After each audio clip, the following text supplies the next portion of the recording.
নবম বর্ষে পদার্পণ উপলক্ষে করতোয়া নন্দিনী সাহিত্য পাঠচক্রের বর্ণাঢ্য বার্ষিক অনুষ্ঠান। সাহিত্য সংস্কৃতির বিকাশ ও সৃজনশীল চর্চার অঙ্গীকার নিয়ে 2016 সালে বাংলাদেশের ঢাকায় যাত্রা শুরু হয় এক অনন্য সাহিত্য আন্দোলনের। বিভিন্ন নদীর নামে গড়ে ওঠা 31টি সংগঠনের মধ্যে জলপাইগুড়ি শাখার নামকরণ করা হয় করতোয়া নদীর নামে। করতোয়া নন্দিনী সাহিত্য পাঠচক্র রবিবার জলপাইগুড়ি স্টুডেন্টস হেলথ হোমের সভাঘরে সংগঠনটির নবম বর্ষের বার্ষিক অনুষ্ঠান উৎসবমুখর পরিবেশে অনুষ্ঠিত হয়। অনুষ্ঠানে উপস্থিত ছিলেন বিশিষ্ট লেখক, সাহিত্যিক, কবি ও সঙ্গীত শিল্পীরা।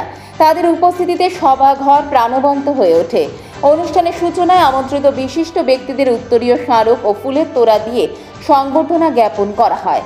পরে অতিথিরা সাহিত্য, সংস্কৃতি ও সমাজে সৃজনশীল চর্চার গুরুত্ব নিয়ে নান্দনিক ও প্রেরণাদায়ক বক্তব্য রাখেন।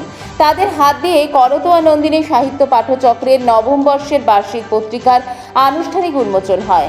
সাংস্কৃতিক পর্বে পরিবেশিত হয় গান, আবৃত্তি এবং সাহিত্য ভিত্তিক নানান পরিবেশনা, যা উপস্থিত দর্শকদের মুগ্ধ করে। অনুষ্ঠানে জলপাইগুড়ি শহরের বিশিষ্ট লেখক, সাহিত্যিক, কবি, সঙ্গীত শিল্পী সহ সংস্কৃতি প্রেমী মানুষের উপস্থিতি ছিল চোখে পড়ার মতো। সাহিত্য ও সংস্কৃতির ধারাকে আরও সমৃদ্ধ করার প্রত্যয়ে আয়োজিত এই অনুষ্ঠান উপস্থিত সকলের প্রশংসা কুড়িয়েছে। আয়োজকদের আশা, আগামী দিনেও করতোয়া নন্দিনী সাহিত্য পাঠচক্র সাহিত্য চর্চা ও সাংস্কৃতিক কর্মকাণ্ডের মাধ্যমে সমাজে ইতিবাচক ভূমিকা পালন করে যাবে।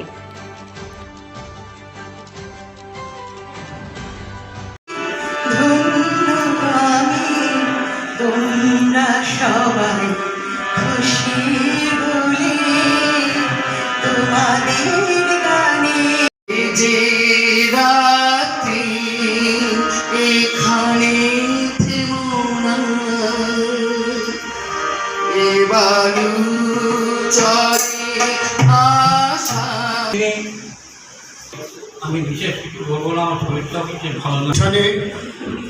আসতে পেরে নিজেকে ভাগ্যবান মনে করছি। করতোয়া নন্দিনী সাহিত্য পাঠচক্র তার নবম বার্ষিক অনুষ্ঠান পালন করছি। আমরা 10-এ পা চলেছি। 2016 আমাদের প্রথম যাত্রাপথ শুরু হয়েছিল বাংলাদেশে, ঢাকাতে। আমরা বহতা স্রোতের মতো 31টি সংগঠন, বিভিন্ন নদীর নামে, স্থানিক নদীর নামে নামকরণ। সুবর্ণ নন্দিনী আছে, যেরকম শিলিগুড়িতে আছে ফুলেশ্বরী নন্দিনী, সেরকম আমাদের শহরের প্রান্ত ছোঁয়া যে নদী করতোয়া, সেই করতোয়া নদীর নামে আমাদের নাম করতোয়া নন্দিনী। আমরা এখানে শুধু সাংস্কৃতিক যে চর্চা তাই হয় না, আমরা তার সঙ্গে সঙ্গে পাঠচক্র অর্থাৎ সাহিত্য চর্চাও করে থাকি এবং বিভিন্ন সেবামূলক কাজের সাথেও আমরা যুক্ত। শহরের বিভিন্ন সংস্থা থেকে বিভিন্ন গুণী শিল্পীরা আমাদের সঙ্গে এসেছেন। তারা তাদের গান, কবিতা পরিবেশন করবেন, কথা বলবেন।